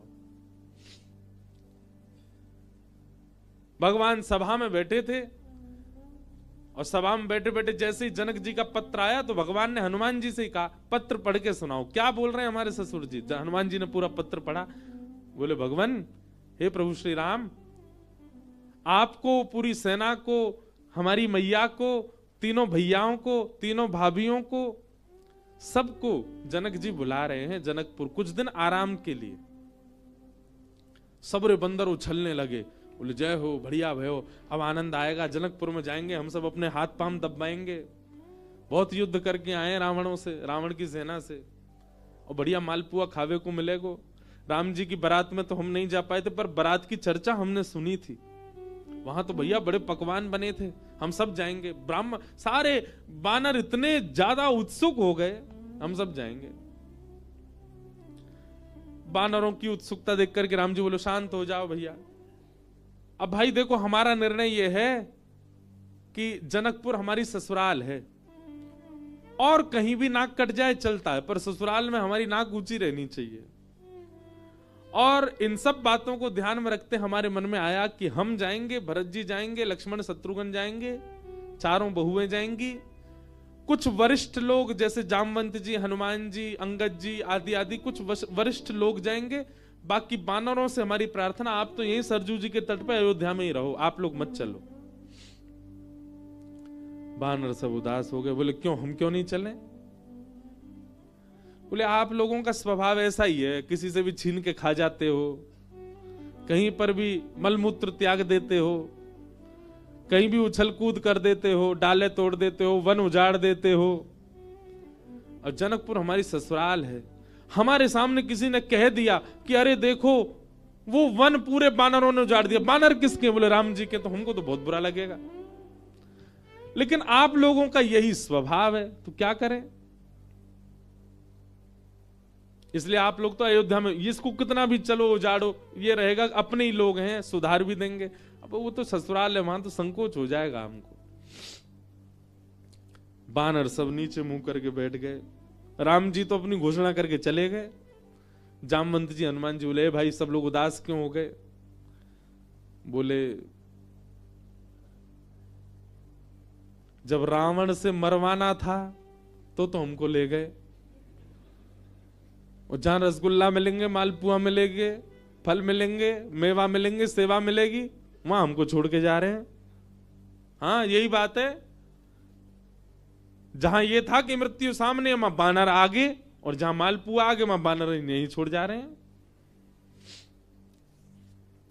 जामवंत जी ने हनुमान जी से कहा, हनुमान जी आप जाके निवेदन करो। बोले देखो हम तो कुछ नहीं कहेंगे, हमारे स्वामी हैं, उनकी आज्ञा हमारे लिए सर्वोपरि है, आप बड़े हो, सीनियर हो, आप ही बात करो। जामवंत जी गए और राम जी से कहा देखो सब बानर बहुत उदास हो गए, आप ऐसे मत करो, मैं जिम्मेवारी लेता हूं, एक पत्ता भी जनकपुर का टूटेगा नहीं किसी वृक्ष का। ले देखो आ गए ऊपर से, इनकी काम की बात चली, सुनवे आए। बोले आपके ससुराल में एक चीज भी यहां से वहां नहीं होगी, हमारी गारंटी। राम जी बोले भैया 100 200 300 बंदर नहीं है, करोड़ों बंदर हैं, किस किस को संभालोगे? बोले वो हमारी जिम्मेवारी। मैं वचन देता हूं आपकी ससुराल में एक बात भी ऐसी नहीं होगी जिससे आपको संकोच अनुभव हो। अच्छा देखो राम जी को संकोच की कोई चिंता नहीं है, तो लीला कर रहे थे, राम जी आनंद कर रहे थे। जामवंत जी बोले सब बानरों की जिम्मेवारी मैं लेता हूं। राम जी बोले देख लो, फिर हम कुछ बात होगी हम तुमसे ही कहेंगे। जामवंत जी बोले आप कह लेना हमसे, बस जिम्मेवारी हमारी। ठीक है। जामवंत जी बाहर आए, बाहर आकर के सब बानरों से बोले हाँ भैया सुनो, राजी हो गए राम जी आप सबको ले जाने के। बंदर तो छलन लगे, जय हो राजा रामचंद्र भगवान की जय हो, हमारे जामवंत जी की जय हो, अब तो जाएंगे खूब आनंद करेंगे। बोले लेकिन सावधान, मैंने जिम्मेवारी ली है, एक पत्ता भी नहीं टूटना चाहिए जनकपुर के किसी वृक्ष का। बानर बोले बिल्कुल नहीं टूटेगा, आप तो बिल्कुल आज्ञा करो कैसे चलना है। बोले सब मुझे देखो, जो मैं करूं वही करना है, जब मैं बोलूं तब बोलना है, जब मैं शांत रहूं तब, यहां तक कि श्वास भी मेरे संगी लेनी है सबको। मैं जब छोड़ूं तब छोड़नी, तब लेनी तब लेनी, मैं जब मुड़ूं तब मुड़ना, मैं जब देखूं तब देखना, मैं जब सोऊं तब सोना, मैं जब खांसूं तो खांसना। बानर बोले ठीक है। राम जी बोले एक बार हमको डेमो दिखाओ। जामवंत जी खड़े हो गए, करोड़ों बंदर खड़े सामने। जामवंत जी ने अपना उल्टा हाथ उठाया, सारे बानरों ने अपना उल्टा हाथ उठाया। जैसे परेड होती है ना 26 जनवरी को, तो हमारे मिलिट्री के जवान बिल्कुल एक संग उनके हाथ पैर चलते हैं, ये हाथ पीछे तो यही हाथ पीछे जाएगा। उनको देखो कभी, उनके पैर भी बिल्कुल समय पे आगे, समय से पीछे, गर्दन भी समय से चलेगी। वैसे मिलिट्री के जवानों की तरह सब बंदर खड़े हो गए। जामवंत जी हंसे तो सबरे बंदर हंसे। जामवंत जी खांसे तो जिनको खांसी नहीं आ रही वो जबरदस्ती खांसे। लोग खांसना ही है, जामवंत जी खांस रहे हैं। राम जी बोले चलो ठीक है, अब चलते हैं जनकपुर। आहा, जनकपुर की ओर जा रहे हैं।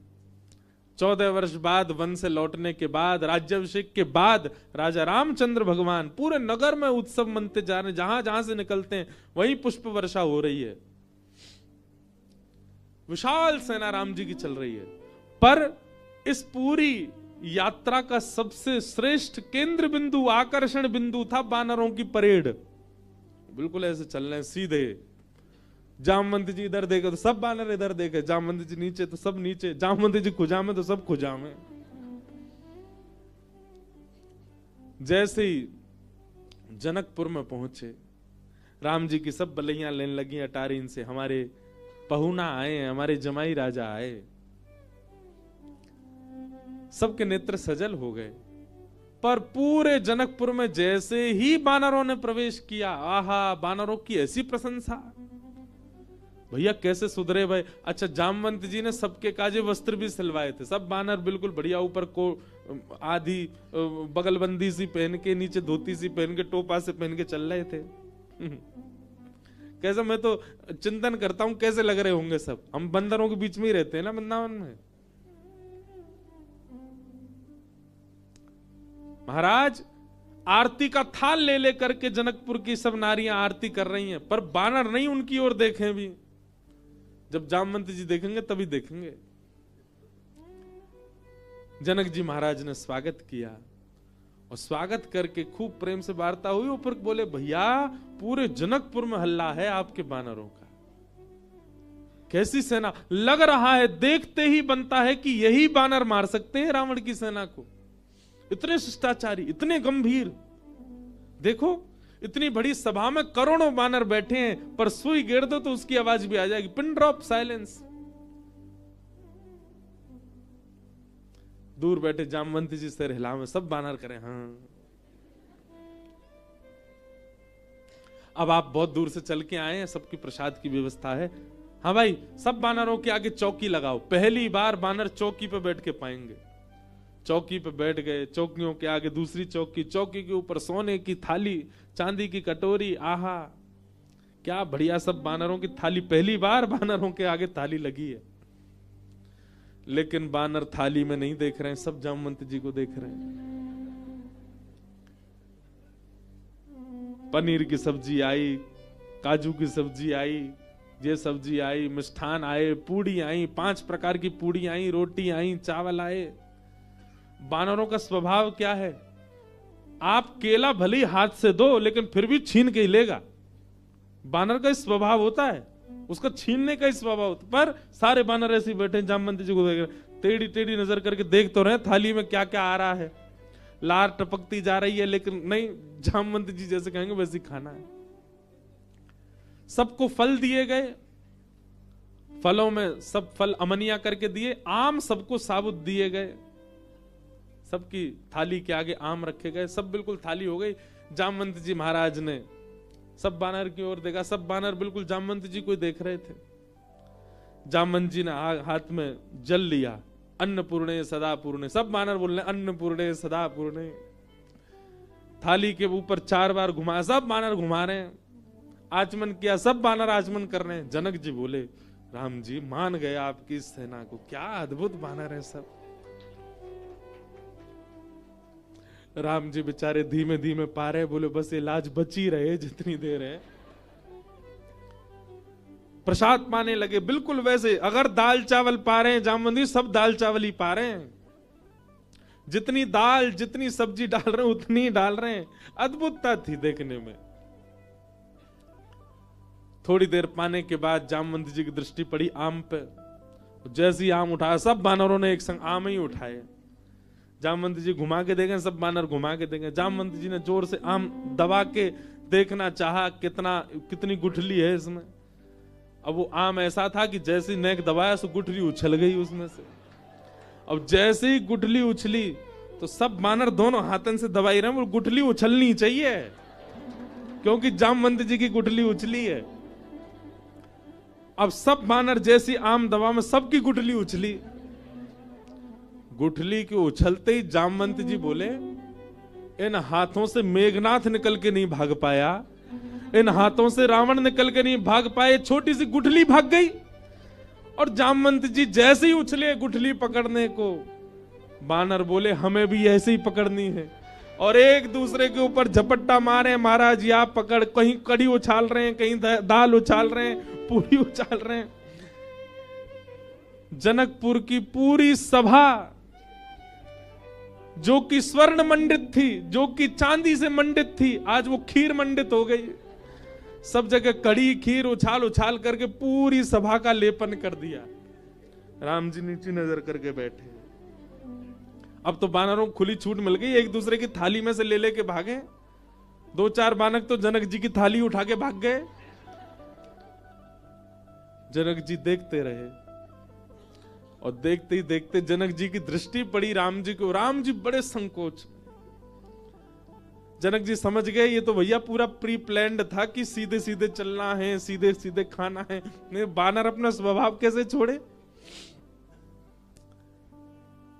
राम जी को संकोच में देख जनक जी ने उनको हृदय से लगाया, बोले हम बिल्कुल अप्रसन्न नहीं है, हमको प्रसन्नता है कि इतना आनंद हुआ जनकपुर में इतने दिन बाद। आप बिल्कुल संकुचित मत हो। लेकिन सबसे ज्यादा संकोच हो रहा था जामवंत जी को। मैंने जिम्मेवारी ली थी और मैंने बिगाड़ दिया सब काम।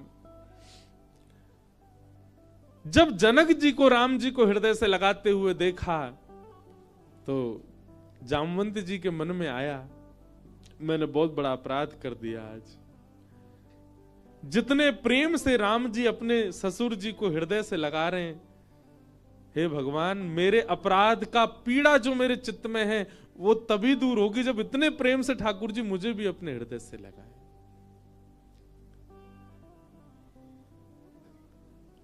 जामवंत जी की हृदय की भावना राम जी पहचान गए। और जब वापस जनकपुर से लौटने का समय आया 6-7 दिन बाद, जामवंत जी से राम जी ने एकांत में कहा, हम आपके मन के भाव जान गए। जब जनक जी हमको हृदय से लगा रहे थे, आपके मन में आया था कि कभी आप भी हमको ऐसे हृदय से लगाओ। अब अभी हृदय से लगाने में वो बात नहीं होगी। जब आप अपनी पुत्री का वर्ण हमारे साथ करोगे, हम आपके दामाद बनेंगे, तब आप हमको इसी भाव से हृदय से लगाना, तब आपकी इच्छा पूरी होगी।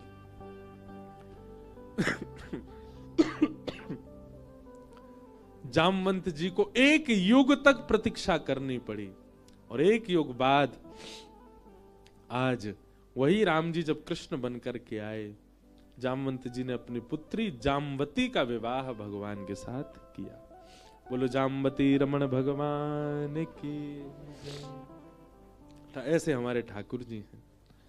तीसरा विवाह भगवान का सत्यभामा के साथ में हुआ। चौथा विवाह भगवान का श्री यमुना जी के साथ में हुआ। श्याम सुंदर श्री यमुने महारानी की। ऐसी गंगा मैया की एक प्रकार से कहें तो अत्यंत मित्र स्वरूपा श्री यमुना जी। वैसे तो गंगा जी की बहन है यमुना जी, क्यों? दोनों ही हिमालय से आ रहे हैं। और इस नाते से देखा जाए तो वैसे तो गंगा विष्णुपदी हैं, चरणों से निकली हैं, पर केवल इस भाव से देख लिया जाए कि यमुना जी गंगा जी आपस में बहन हैं, तो गंगा जी हमारे ठाकुर जी की साली हो गई। हमारे लाला की सारी है गई गंगा जी। क्यों? यमुना जी पटरानी है ठाकुर जी की।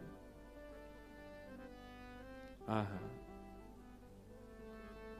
आज ठाड़ोरी बिहारी गंगा तट पे, आज ठाड़ोरी बिहारी गंगा तट पे, आज ठाड़ोरी बिहारी यमुना तट पे, आज ठाड़ोरी बिहारी यमुना तट पे।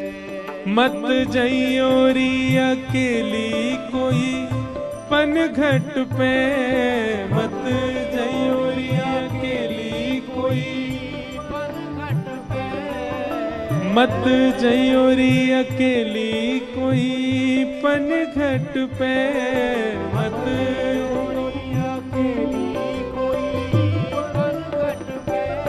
आज ठाड़ोरी बिहारी गंगा तट पे, आज ठाड़ोरी बिहारी गंगा तट। निश्चित ही ये सप्ताह कथा गंगा जी के तट पर हुई। भागवत जी साक्षात कृष्ण स्वरूप हैं। यमुना पुलिन पर वेणुनाद करने वाले श्याम सुंदर। इन 7 दिनों में, हम तो एक दिन नहीं कहेंगे, 7 दिन ठाकुर जी ने वेणुनाद गंगा तट पर किया होगा। आज गंगा के मधुर तट पर ठाकुर जी बंसी बजा रहे हैं। आज ठाड़ोरी बिहारी गंगा तट पे, आज ठाड़ोरी बिहारी गंगा तट पे, आज ठाड़ोरी बिहारी यमुना तट पे, आज ठाड़ोरी बिहारी गंगा। बोलो वृंदावन बिहारी लाल की। करताल बजा के गाओ।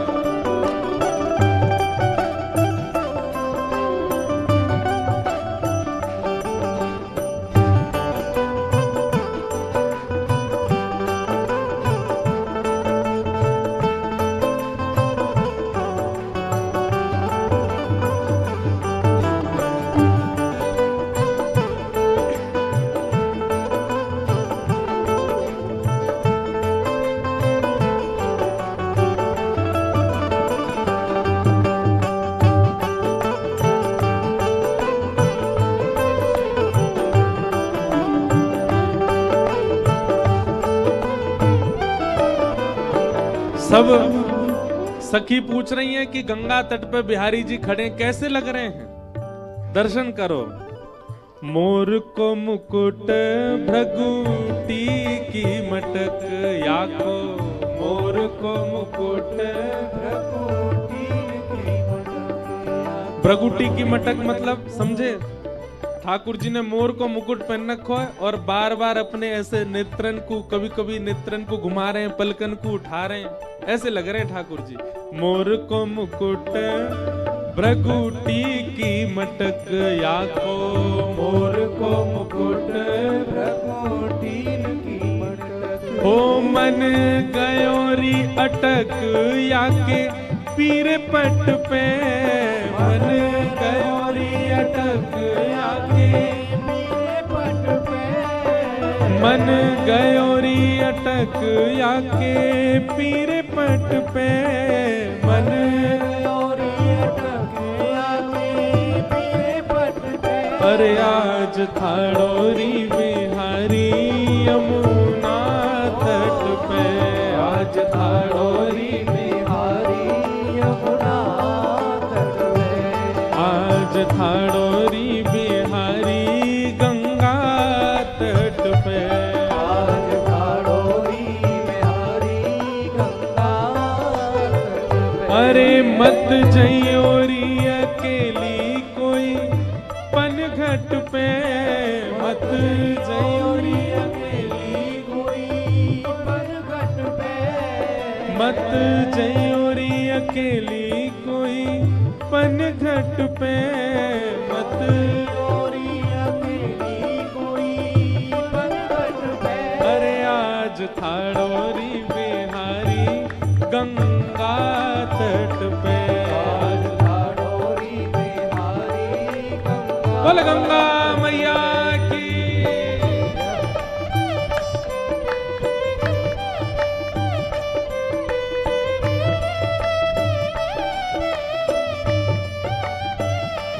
बोल राधा रमण लाल की, श्री राधा वल्लभ लाल की।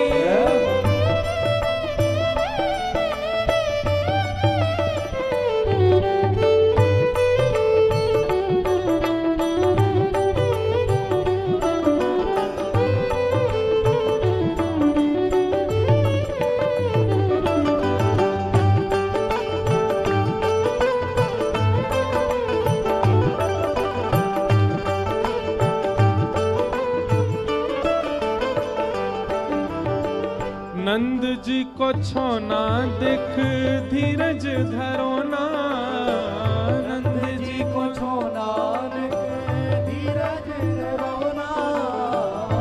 नंद जी को छोना देख धीरज धरो ना, नंद जी को छोना देख धीरज धरोना।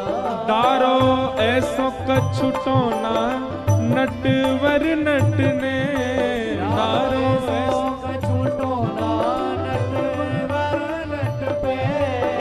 डारो ऐसो कछुटोना नटवर नटने, डारो ऐसो कछुटोना नटवर नट पे। अरे आज थाड़ोरी बिहारी गंगा तट पे, आज थाड़ोरी बिहारी यमुना तट पे। आज थाड़ोरी बिहारी यमुना तट पे। आज थाड़ोरी बिहारी यमुना तट पे। अरे छोड़ कुल लाज गोपी गई भाज भाज, अरे छोड़ कुल लाज गोपी गई भाज भाज। आज छोड़। देखो ठाकुर जी गंगा तट पे खड़े हैं, आप बात को प्रमाण दें। यहाँ कई सारे ऐसे श्रोता हैं, वो अपने घर के कई कामन्ने छोड़ छोड़ के आ रहे हैं, कई लोग घर में झूठ बोल बोल के आ रहे हैं, कई बच्चे स्कूल बंक करके भी आ रहे हैं। काहे को आ रहे हैं? बोलो क्योंकि व्यासपीठ पर कृष्ण रूपी गंगा के तट पर श्री कृष्ण खड़े हैं। यही मारे इतने सारे वैष्णव कहां कहां से आ रहे हैं, 400-400 किलोमीटर पहाड़ों से आ रहे हैं लोग कथा सुनने। मिल भी नहीं पा रहे, देख भी नहीं पा रहे, केवल कथा सुनते हैं फिर वापस जा रहे हैं। क्यों? आज थाड़ोरी बिहारी गंगा तट पे, आज थाड़ोरी बिहारी गंगा तट पे। मत जइयोरी अकेली कोई पनघट पे, मत जयोरी अकेली कोई पनघट पे। मत जइयोरी अकेली कोई पनघट पे, मत जयोरी अकेली कोई पनघट पे। अरे आज थाड़ोरी बिहारी गंगा तट पे, आज थाड़ोरी बिहारी यमुना तट पे। अरे छोड़ कुल लाज गोपी गई भाज भाज, अरे छोड़ कुल लाज गोपी गई भाज भाज। आज छोड़ कुल लाज गोपी गई भाज भाज, आज छोड़ कुल लाज गोपी गई भाज भाज। ओ या वंशी को राज या मुरलिया को राज, वंशी के बट पे, मुरली को राज वंशी बट पे। या मुरली को राज वंशी बट पे, मुरली को राज वंशी बट पे। अरे आज थाड़ोरी बिहारी गंगा तट पे, आज थाड़ोरी बिहारी गंगा तट पे। अरे आज थाड़ोरी बिहारी यमुना तट पे, आज थाड़ोरी बिहारी यमुना तट पे। अरे मत जइयोरी अकेली कोई पनघट पे, मत जयोरी अकेली कोई पनघट पे। मत जइयोरी अकेली कोई पनघट पे, मत जयोरी अकेली गाओ भाव से। कोई पनघट पे। आज थाड़ोरी बिहारी गंगा तट पे, आज थाड़ोरी बिहारी गंगा तट पे। आज थाड़ोरी बिहारी यमुना तट पे, आज थाड़ोरी बिहारी यमुना तट पे। ओ वृंदावन चंद भजो राधे गोविंदा, वृंदावन चंद भजो राधे गोविंदा। यमुना उरचंद भजो राधे गोविंदा, यमुना और चंद भजो राधे गोविंदा। हे भजो राधे राधे राधे राधे राधे गोविंदा, राधे राधे राधे राधे गोविंदा। भजो राधे राधे राधे राधे राधे गोविंदा, राधे राधे राधे गाओ। गोविंदा। भजो राधे गोविंद भजो राधे गोविंदा, राधे गोविंद भजो राधे गोविंद।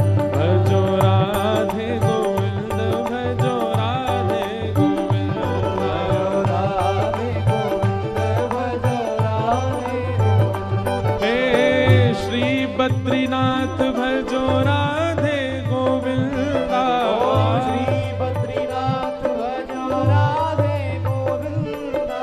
श्री बद्रीनाथ भजो राधे गोविंदा, बद्रीनाथ भजो राधे गोविंदा। हाँ भजो राधे राधे राधे राधे राधे गोविंदा, राधे राधे राधे राधे राधे गोविंदा। हे भजो राधे राधे राधे राधे राधे गोविंदा, राधे राधे राधे राधे राधे गोविंदा। हाँ भजो राधे राधे राधे राधे राधे गोविंदा, राधे राधे राधे राधे राधे गोविंदा। हे भजो राधे गोविंदा, राधे गोविंदा। भजो राधे गोविंदा, राधे गोविंदा। भजो राधे गोविंदा, राधे गोविंदा।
जू को छोना दिख धीरज रखो ना। नंद जू को छोना देख धीरज रहो ना। डारो ऐसो कछु टोना नटवर नटने। डारो ऐसो छूटोना नटवर नटने। आज थाड़ोरी बिहारी गंगा तट पे। आज ठाड़ोरी बिहारी गंगा तट पे। मत जइयोरी अकेली कोई पनघट पे। मत जइयोरी अकेली कोई पनघट पे। आज ठाड़ोरी बिहारी